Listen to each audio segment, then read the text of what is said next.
По дводневните натегања околу надлежностите, градоначалничката Арсовска стави крај на неизвестноста. Назначи нов директор на комунална хигиена. Александар Јовановски го наследува Сабахадин Рустеми, кој заврши во притвор и си поднесе оставка и го доведе во прашање функционирањето на предпријатието.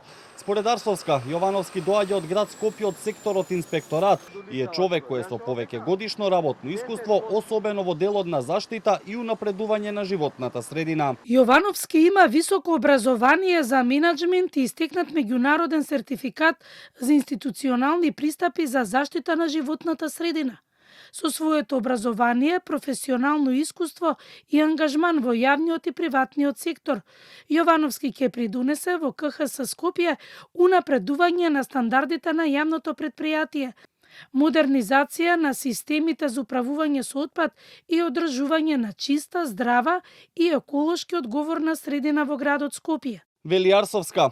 Само еден час претходно, првпат од почетокот на кризата со отпадот, се огласија и од управниот одбор на комунална хигиена со итна ургенција до градоначалничката Арсовска да назначи нов директор, алармирајќи дека нафта имало само за уште еден ден. За ваше запознавање, во моментов се при крај резервите со нафта, наменети за специјалните комунални возила кои се употребуваат за собирање и транспорт на комуналниот отпад, што не може да се набави без подпис на ВД директор. Велат од управниот одбор.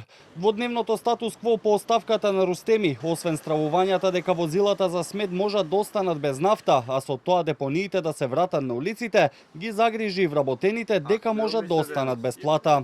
Ќе се соочиме не само со недостаток на гориво, туку и за целокупното работење на предпријатието. Исто така ќе се соочиме и со проблем со сите оние исплати кон вработените пред се исплата на плати и други додатоци на плата кои што зависат пред се од новиот подписник, односно со подписот на директор. Во изминатите 2 дена градоначалничката Арсовска и управниот одбор на комунална се обвинуваа кој е надлежен да назначи нов директор и кој е виновен за катастрофалната состојба со хигиената во градот.